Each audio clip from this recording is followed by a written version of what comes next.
все вы знаете, недавно нас постигла беда. Авария на Чернобыльской атомной электростанции. On the 26th of April, 1986, at approximately 1:24 a.m., reactor number 4 of the Chernobyl nuclear plant starts melting. Мы впервые реально столкнулись с такой грозной силой, какой является ядерная энергия, вышедшая из-под контроля. A significant amount of radioactive material is projected for several days in the air, affecting all forms of life in a radius of 500 kilometers around the plant. 299 человек госпитализированы с диагнозом лучевой болезни разной степени тяжести. Tens of thousands of liquidators clean up radioactive waste that is scattered at the site and the surrounding areas just after the explosion. Their protections are insignificant and they are exposed to doses of lethal radiation. Most of them will die or end up disabled. Выражаю глубокое сочувствие семьям, родственникам погибших, трудовым коллективам, всем, кто пострадал от этой беды, кого постигло личное горе. An area of 30 kilometers around the plant is closed and totally drained of its 115,000 inhabitants. Chernobyl is and will remain radioactive for thousands of years.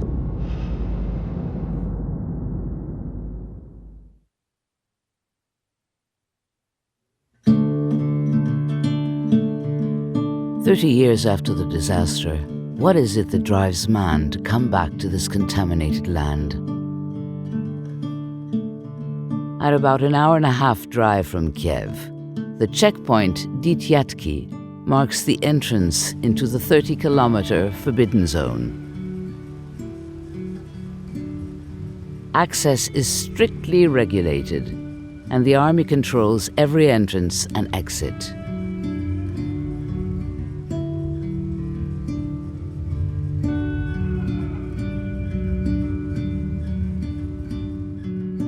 At first glance, we see that nature is very present.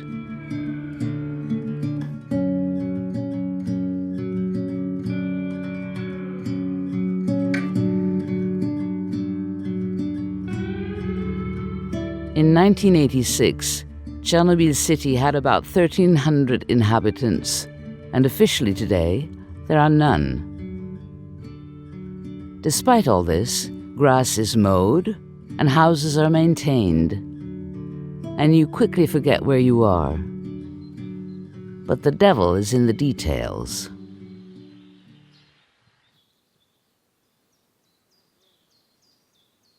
All is calm, almost frozen. Yet there are signs of life, attempts to make daily life more colorful and joyful. In fact, about 600 people live and sleep here in Chernobyl. Most of them are working on the building of the new sarcophagus that will soon cover the plant. They're allowed to stay for 15 days in the area, but then they must leave for the next 15 days. This is the rule in order to not exceed the radiation dose. The new water pipes were not buried in order to avoid contact with the radioactive ground. So the pipes are apparent. Sometimes you have to step over them, and sometimes they're the ones that cross over you.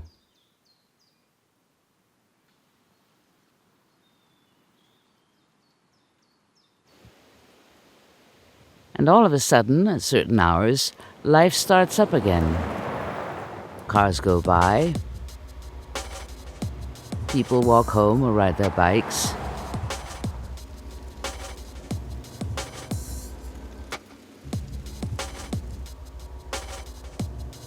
Here, combat clothes are the fashion.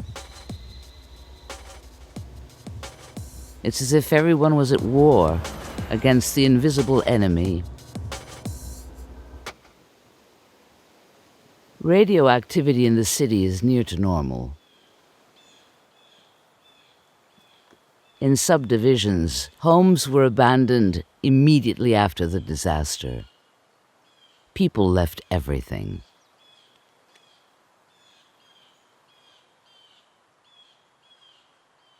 Some people have returned and have put their homes back in order. They furnish them and they live there, but they still follow the rule of 15 days in the area, 15 days out. In these neighborhoods, life is modest, and for a few €100 you can buy a small house with a garden and enjoy the tranquility of a true country house. A small community coexists, and social life is slowly growing.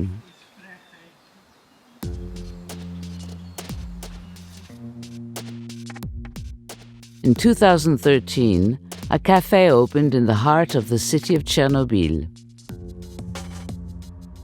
Before 1986, these premises housed a large municipal canteen.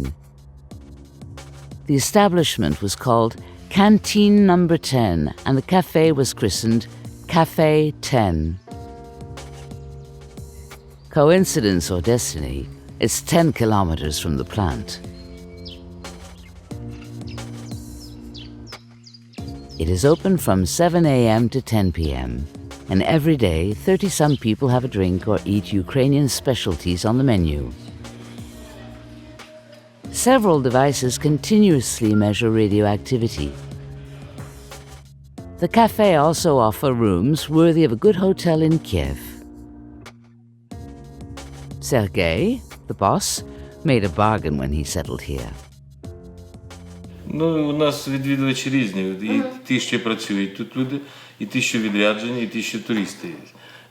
Ті, що працюють, відрядження, вони відмічають у нас тут день народження, допустим, ювілеї якісь там, свої якісь професійні свята бувають, такі теж відмічають. Такі свята, Новий рік, багато у нас теж заказів тут. Працівники приходять? Да, обична життя, обикновенна, тобто нічого такого необичного немає. Тобто обична життя, як всі. А туристи пообідать, повечерять, проживають тут. Тобто таке. Дивляться футбольні матчі, приходять, спортивні передачі. Ну, тобто є все таке. The cafe employs 10 people. They're all aware of the risks and have thought long and hard before coming to work here. Мене звати Інна, я працюю тут завідувачою виробництва. Запропонували, я вже років 7 працюю в цій сфері, тільки трошки в другому напрямку. Так склалося, що працювала теж в цій компанії, і ця компанія запропонувала роботу тут в Чорнобилі. Вигідні умови, і я згодилась. Боялась. Дуже багато разів зважувалась, їхати, не їхати. Але потім люди підсказали, що нічого тут страшного немає. Сама подивилася, приїхала і працюю вже 3-й рік. Звісно, є. Якщо самому шукати, знайти приключення, то завжди можна десь знайти якийсь риск. Що там на великій землі, що тут в зоні відчуження. Треба просто бачити, мабуть, і виконувати деякі правила, які написані поведення тут в зоні. Тоді буде все добре. Да. Чорнобиль – найбільш густонаселене місце в Чорнобильській зоні, скажімо так. То ви Чорнобилі. More and more tourists come eat in the cafe. They rub shoulders with the plant workers.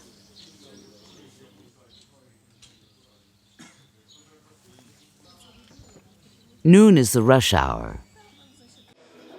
The time in the zone being limited, service must be fast and efficient. This meal is an essential moment for both eating, but also exchanging and preparing for the afternoon's excursion. Everyone releases stress and anxiety.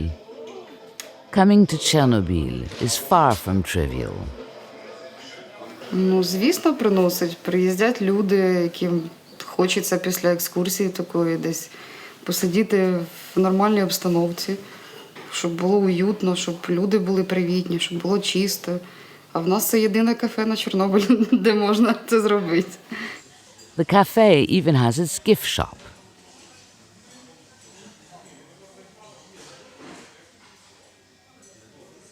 In the afternoon, the tourists leave Chernobyl and hit the road to the city of Pripyat.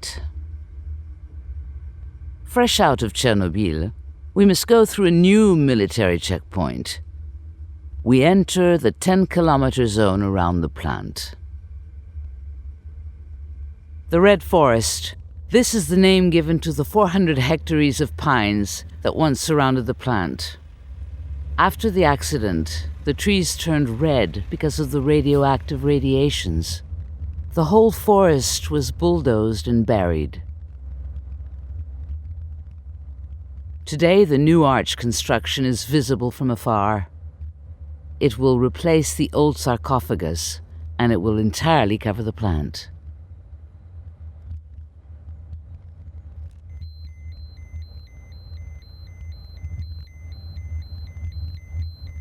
The radioactivity here is alarming. In the inside of a car, it is 50 times above normal. You do not stop. Doses are much higher on the ground. A few kilometers further north, the road splits into two. A monument points to the one that leads to the city of Pripyat.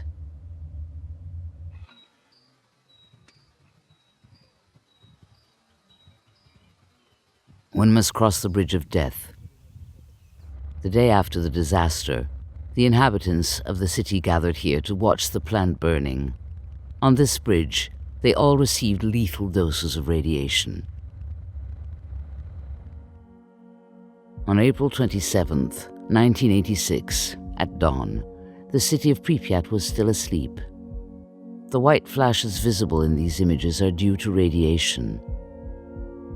The plant's been burning for over 20 hours now, and the population still doesn't know what's going on. The military rushed here, crossed by the first early risers of the population. But nothing is said. It's Sunday. People go out. 3 kilometers away, helicopters hover above reactor number 4. They try to extinguish the flames and limit releases of iodine, cesium, and tellurium that spread continuously in the air.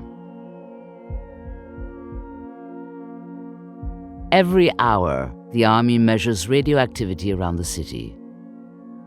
The counters are panicking. At this rate, the lethal dose is reached within 4 days.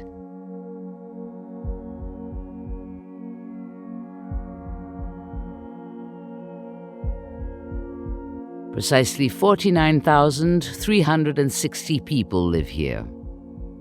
In a few hours, the lives of these people will be shattered. 1,200 buses and 200 trucks will arrive in the main square. It'll only take 3.5 hours to empty the city. Внимание, внимание! Уважаемые товарищи! The loudspeakers make the announcement. One may only take bare necessities: identification papers, change of clothing, and some food for the trip. It is forbidden to take animals. The voice on the loudspeaker says that this is a temporary evacuation.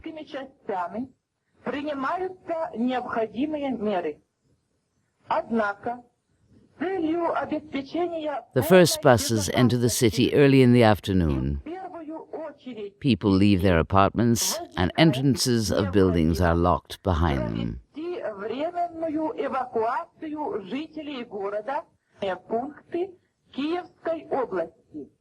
Some faint and others vomit.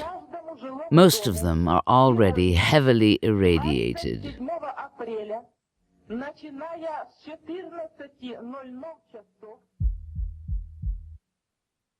By late afternoon, the city's deserted.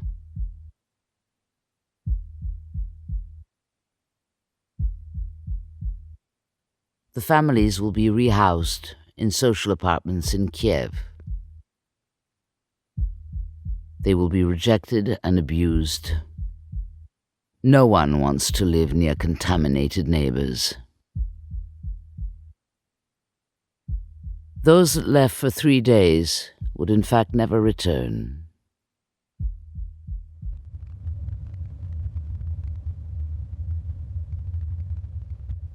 Pripyat is now completely surrounded by barbed wire, and access to the city is guarded by one man.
Pripyat is now populated with trees. They grow everywhere. Most plants have adapted, and their DNA has mutated. They have many structural defects, tumors and malformations. It's not spectacular, but degeneration has become the norm. The land is less contaminated in the area because each year radionuclides sink deeper into the ground. However, these plants absorb radioactive particles by their roots, which then grow to the surface. Moss, leaves, and flowers are contaminants.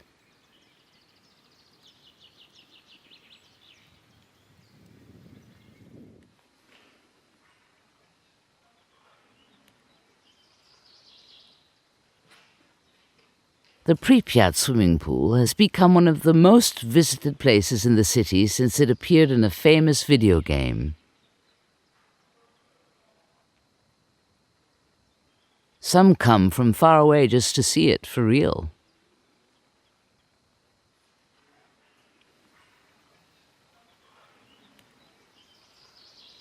Built to accommodate the families of those who worked at the plant, the town provided everything one could wish for at the time.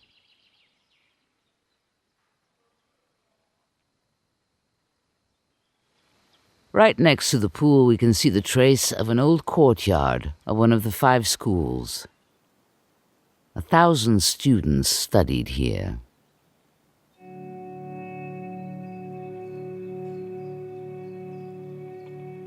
On the ground floor, the canteen is strangely empty.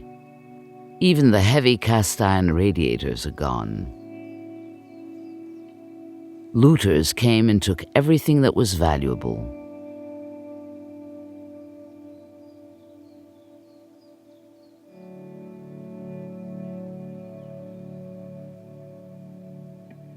A little further, hundreds of children's gas masks litter the ground. Each school had its own stock, in anticipation of a possible US nuclear attack. In reality, they were never used. The looters are the ones who threw them there. Time is frozen in the corridors. The patriotic newspaper of April 23rd is still on display.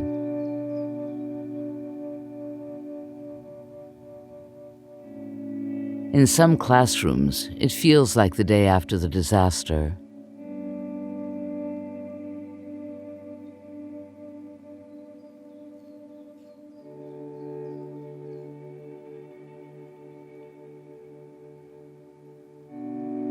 Sometimes realism is a bit too forced and disturbing. Some objects seem to have been moved and staged for tourists' photographs.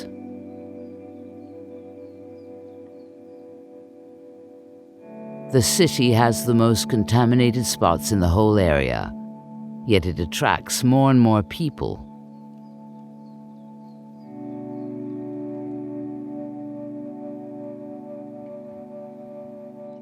In the hospital, you can still find clothes left by the liquidators on the day of the disaster. This is one of the most radioactive places in the world. Yet some visit it unprotected, risking exposure to lethal doses.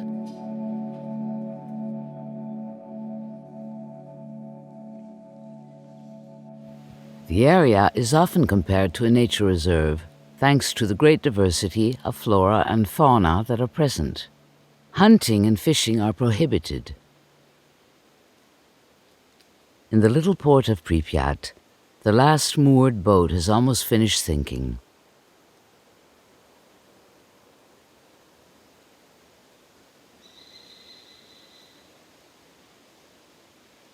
It's difficult to imagine that life once swarmed here. Hundreds of people came every weekend to go sailing or picnicking.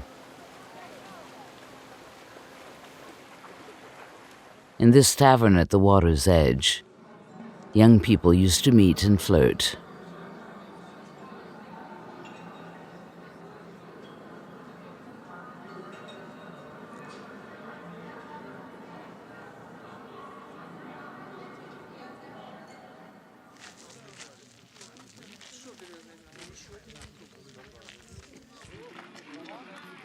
Serge Dityarenko has been a guide in the area for 5 years.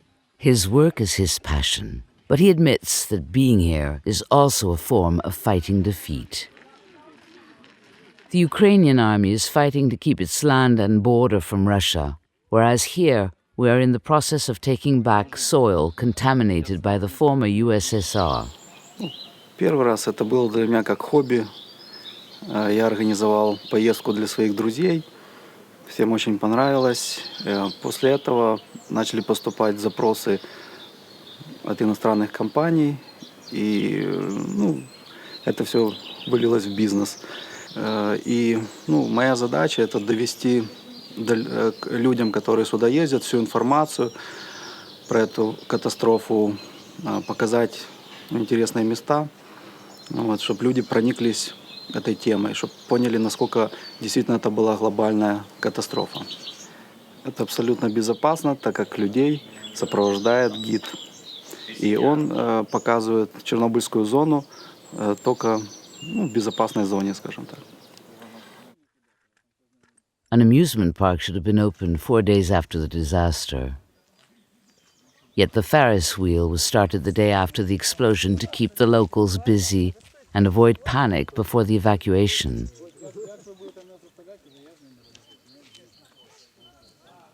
It became the symbol of the city.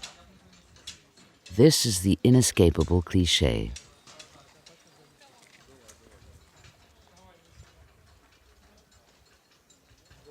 The authorities and tour operators want reassurance regarding the doses of radiation that tourists are exposed to.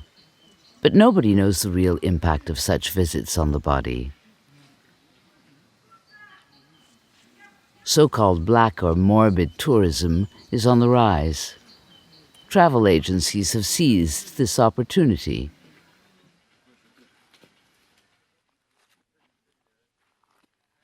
There are more and more tourists, but the former inhabitants of the city rarely want to come back. Выпадков, скажу так, что была у меня ситуация, когда мой сотрудник узнал, что я вожу группу в Чернобыльскую зону, сказал, что он сам с Припяти, родился в Припяти. Я попросил паспорт, он показал паспорт, я говорю, хорошо, давай мы поедем с тобой. Я ему организовал поездку, и задача была найти его дом, где они жили семьей. Он еще был очень маленький, ему 4 года всего лишь было.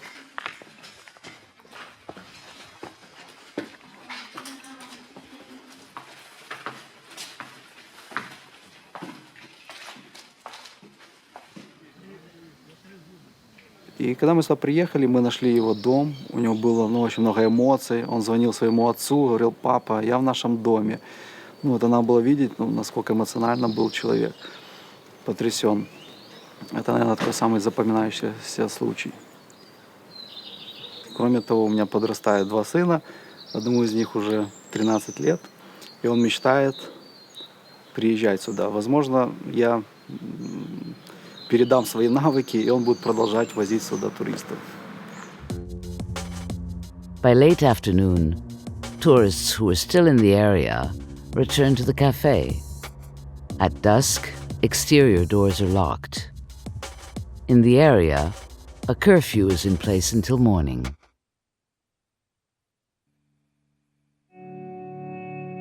Pripyat and Chernobyl were the 2 main cities, but there were also many villages. The most radioactive ones were bulldozed and buried. Those that remain are the prey of metal looters. The metal is often radioactive to the extreme, especially when it comes to tools or vehicles that were used during the liquidation. Houses and apartments have been robbed. Everywhere. Radiators, power lines, cars, and even military equipment has disappeared. Some clandestine trucks were arrested, but the majority crossed the checkpoints unmolested. Corruption is widespread, and the government says it's helpless. In 30 years, 6 million tons of radioactive metal have left the zone. That makes 548 tons per day. This metal goes to foundries in eastern Ukraine that are then sold on the Chinese market. The Chernobyl radioactive metal can be found today all over the world in the most ordinary objects. Only churches and memorials seem to have been spared.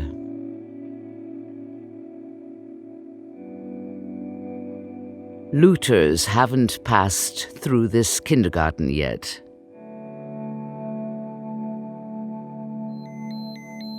Radioactivity is still very strong. But thieves don't care. They'll come and cut every centimeter of metal without wearing any protective equipment.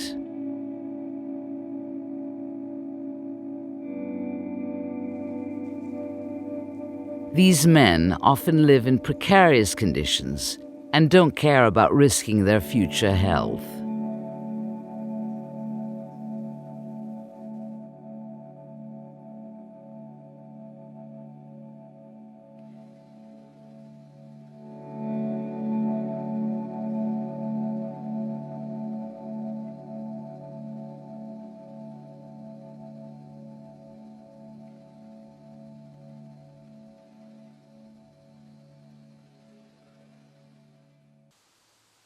The Ukrainian generation born after the disaster perceives the situation from a different angle. Many have already come to the area, but virtually, through video games like Call of Duty or Stalker that take place around the plant and Pripyat. Elina is part of this generation. She's a translator and comes regularly to the area. Je m'appelle Elina, j'ai 23 ans, j'habite à Jitomir, c'est une petite ville à côté de Kiev. Ma passion, c'est français. Moi, je accompagne des groupes des étrangers qui viennent ici, à Tchernobyl. Tous mes amis, ils rêvent de venir ici. Et première fois, quand ils ont entendu que j'étais en Tchernobyl, c'était « Oh, cool, moi je rêve aussi, comment on peut y aller ?» Personne de mon âge dit pas que pourquoi t'es allé, t'as peur, quelque chose comme ça. Les gens âgés avec lesquels je travaille, ils disent tu peur pas d'aller là-bas, par exemple, tu penses de la pollution, tu dois pas aller souvent, par exemple. Donc c'est différent, ça dépend de l'âge en fait. je pense que ça dans la tête des gens âgés, quoi. Ils ont passé tout ça, ils ont vu des morts et des gens malades qu'ils ont reçus et la dose. Et les gens de mon âge, c'est cool venir ici. Il y a pas de gens ici, Pripyat, Stalker, quelque chose comme ça. Je pense que c'est dans la tête, premièrement. The story of the drama is alive, but the emotional memory of those who lived through it gradually fades away. Ivan and his wife Maria are Samosioli. This is the name given to those who have returned to live clandestinely in the area after the disaster. Most of them are sick, and their numbers decrease from year to year.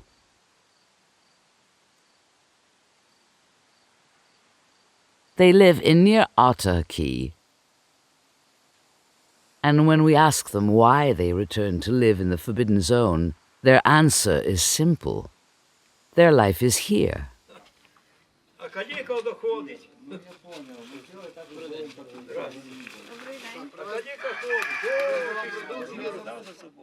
Одне село ставляти не хотіли. Всіх подряд. А нас на 3 дні вивозили. Як повезли на 3 дні, так ми цілий год сюди не попали. Навіть більше, десь 1,5 року. Бо ми в 56-му, 58-му приїхали. Ну я вже я тут був. Я почти що не їздив нікуди. Я там поробив із год такі. А потім поїхав на Чорнобиль. І в Чорнобилі працював. Ким працювали? В охрані. Да. 140 сімей першу партію привезли. Ну, ми тут, нам, правда, було хорошо. Нам світ був у нас світ все время був. Світ не дрізаний, нічого. Ну, де в кого там провод перервався, построїли, радіо провели по стовбах. Оце тоді ще ж не було цих радіо таких. Так вже із 140 вже аж 5 душ осталось. Other Samosioli work collecting metal abandoned by the army. Whole fields of irradiated military equipment has disappeared. These men paid dearly for a few $100s. Ivan never participated in the dismantling, but nevertheless, he was exposed to high doses of cesium. Я приїхав з Чорнобиля, в Славутичах дежурив, приїжджають дозиметристи і мене міряти починають. Я дивлюсь, що це вже, кажу, скільки, вже 500 на мені. Куди ніколи в мене не було цього. Я кажу, а що це, кажу, так багато? Куди вона взялась? Ну, я там під реактором машина була, стала по 4-й. То ми по грозі, вона загрузла, так ми там її трохи викачували, щоб завести. Я і раз то, що я її чувствую. Я кріпку радіацію чувствую. Коли я обгорів, я тільки почув, що вже губи пішли сохти. Зразу забрався і пішов. Вже тут мені нема чого робити. Тому що зараз, якщо побудеш, голові закрутить і погано вже робиться. Я чувствую її. От буває, проходиш, от тут наскочив на її. Зразу. Губи посохли, все. А губи ж нові поросли. Так тоді вже чувствують. І я таким путем туди не йшов, де вона була. Або що візьму, я зразу чувствую. The human body does not adapt to radiation as easily as nature. The most resistant animals are insects. And even though many of them died in the beginning, they've gradually adapted. In some species, close to 60 generations have passed, while man is still in his first. If some animals in the area have grown to impressive sizes, it is only because of the absence of humans.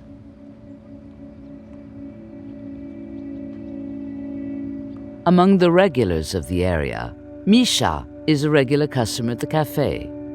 He works for the city of Chernobyl and allows access to the different sites. Кожен день майже. З відвідувачами, які приїжджають сюди, ми в основному харчуємося тут.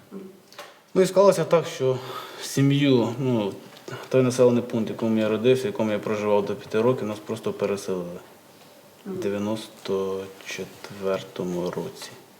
Тим паче я працюю по спеціальності. У мене стаж іде год за 1,5, так як я працюю в особливо шкідливих умовах праці. У нас є доплати за те, що ми також тут працюємо. Спочатку було трошки дивно. Людей не так багато, хоча я взагалі не очікував, що тут буде стільки людей. Я думав, що таке Чорнобильська зона. Це якийсь ліс, огорожена територія, ходять солдати з автоматами, охороняють територію.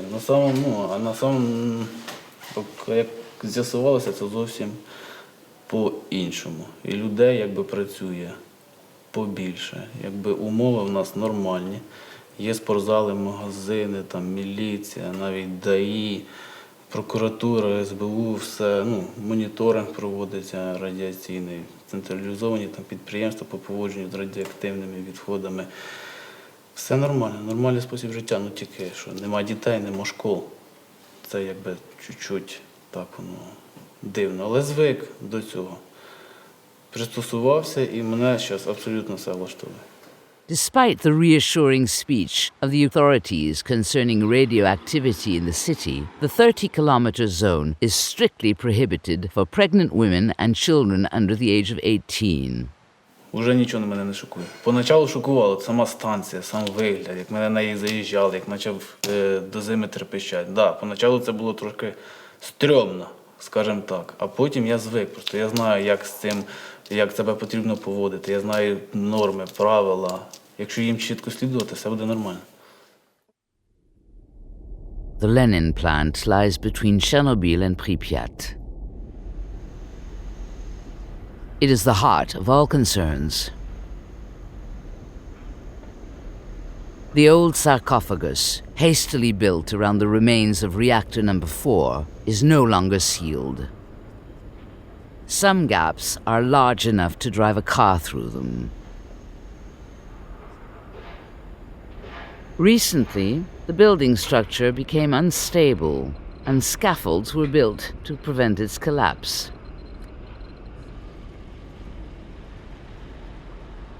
To delay the threat, a gigantic arch is under construction. It is mobile and will cover the entire plant. For the moment, it is impossible to decontaminate and treat highly radioactive substances present in reactor number 4. The arc is expected to last 100 years. From now on, we must invent, fund, and implement an eventual solution. Novarka, a consortium between the Bouygues and Vinci companies, is the firm in charge of the work. It employs between 1,000 and 1,200 people each day on the site. For people in the region, these job offers are a fantastic opportunity. Their health is not their priority. Все нормально. Мы так в Славутич ездим каждый день. В Славутиче живут. Ну, конечно, да. В 5 утра подъем и приезжаешь там в 8 часов вечера. То есть поел и спать. У меня жена, я с Припяти. Вот мы видели, как этот реактор горел. То есть все нормально. До сих пор живые. Как-то так. Since the year 2000, all engines have stopped, but people are still working right inside the plant. There is around-the-clock surveillance. At 10 meters high, a gigantic corridor that is over 1 kilometer long goes through the entire length of the building. It's called the Golden Corridor. It leads to the strategic places of the plant. At the end of the corridor lies the terrible reactor number 4 that exploded. The equipment used in construction seems surprisingly rudimentary. Most doors and door frames are made out of wood, and the mosaic floor moves and falls apart when you walk on it.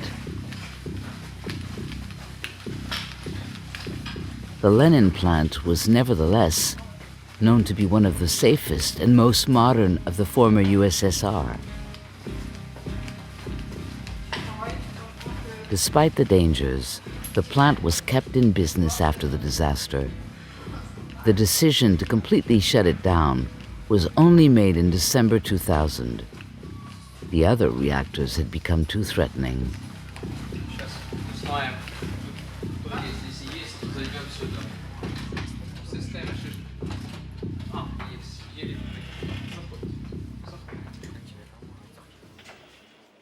It is from post number 4, identical to this one, that operators handled the situation 30 years ago.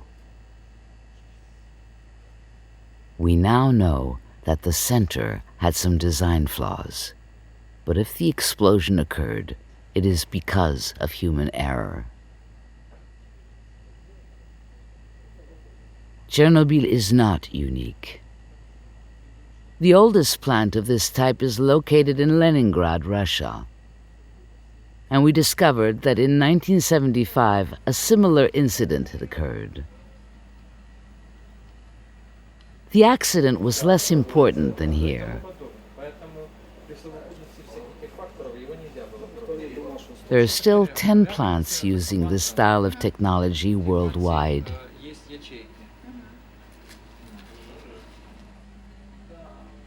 The equipment is completely outdated, and the situation is distressing. The real wealth of the plant are the people working there. They have devoted themselves body and soul, waiting for the arrival of the new sarcophagus. The chief operating officer of reactor number 2 has been working at the plant for 28 years. He's Russian, and his colleagues are Ukrainian. The common goal being primarily to prevent another tragedy.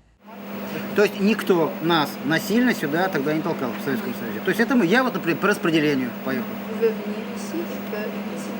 Нам дали время подумать. Un peu par patriotisme, quelque chose comme ça qu'il a fait. Что-то из рода патриотизма. Ну, пускай будет так. Ну, это все там в комплексе. Это комплекс. Это был Советский Союз. Это был Советский Союз, в принципе, да. Да нет, не гуманизм. Ну, мы же атомщики, то есть мы-то, в принципе, мы специалисты. Поэтому нет. То есть у нас как бы, будем так говорить, то есть постоянный цикл, поэтому мы люди должны быть, поэтому мы работаем сменами, как оперативно. Самый оптимальный, самый лучший график. У нас на Чернобыльской есть самый лучший график для оперативного персонала. Самый оптимальный. Вы не боитесь здесь работать? Нет. Опыт работы, умноженный на знания, позволяет нам, да, работать. Безбоязненно. Скажи, у них же тоже во Франции работа на станции, там же люди тоже не боятся. Если вы имеете в виду сам Чернобыльскую атомную станцию, то, в принципе, это такая же эксплуатация, единственное, что не отдельно есть нюансы. Эти нюансы мы просто знаем, чисто технические. Вот и все. Ну, туристы же ходят в музеи, так что, в принципе, то есть, я думаю, что это нормально. В принципе, люди должны знать, что это такое.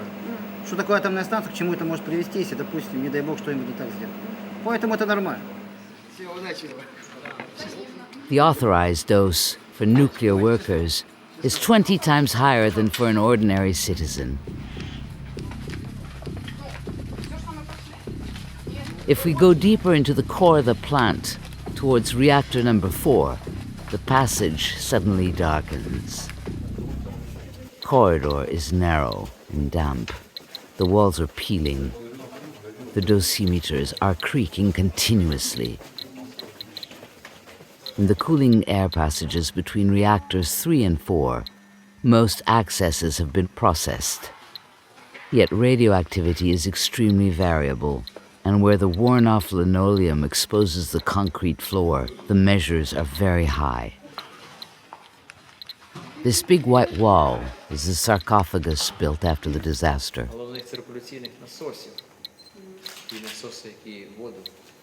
A memorial has been erected in honor of Valery Kodemchuk, the first victim of the explosion.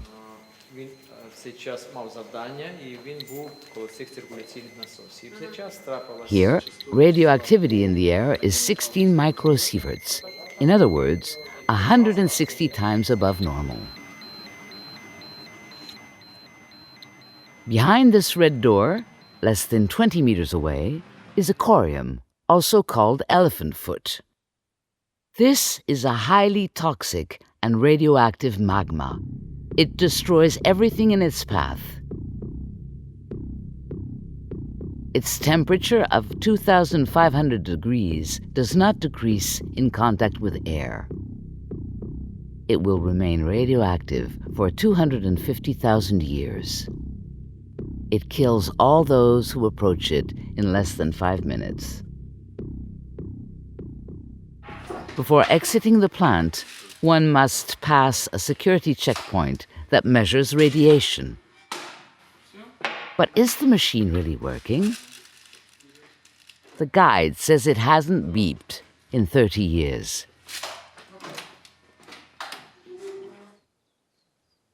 A wall in memory of the liquidators was built just outside the entrance of the enclosure. Between 600,000 and 800,000 people have worked to decontaminate the site.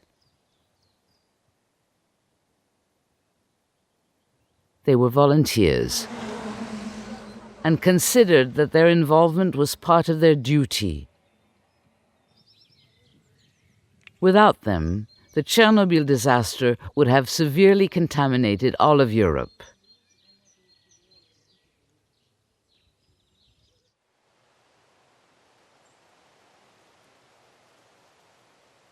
In the end, 250,000 people were evacuated, and hundreds of villages were wiped off the map.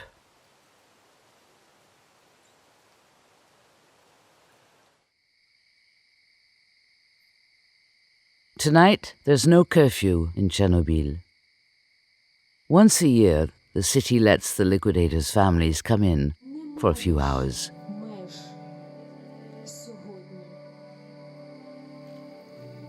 They all lost someone and are often sick themselves. Emotions are contradictory. We're guilty for surviving, but happy to still be alive. Працівника ЧАЕС, учасника бойових дій в Афганістані Баженова Андрія Васильовича. The families of the survivors have rebuilt their lives outside the area. Radiation has affected their health and that of their young children. But what about the next generations? In Russia, Belarus, and Ukraine, doctors have found dramatic increases of malformations, leukemia, and cancer in children born just after the disaster. Even today, many cases of malformations are detected. They affect the vital functions of newborns and are more difficult to detect.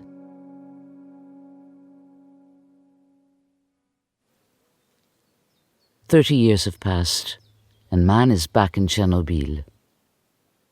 When we start leaving the zone, the cafe appears to be the first step towards reclaiming contaminated soil. What could be more reassuring than a simple cafe to imagine that we could live here like anywhere else in the world? We can now work, sightsee, have a drink with friends, or enjoy a country house in Chernobyl. The explosion of the plant had terrible human, ecological, and also economic consequences for Ukraine. In 2011, Ukrainian President Viktor Yanukovych declared that he wants to resume farming on irradiated land, even within the prohibited zone. The undeveloped area is the size of a country like Luxembourg. In addition, the United Nations launched a development and rehabilitation program for the affected areas of Chernobyl. A new step has been taken. So we will perhaps soon have irradiated products from Chernobyl in our food chain.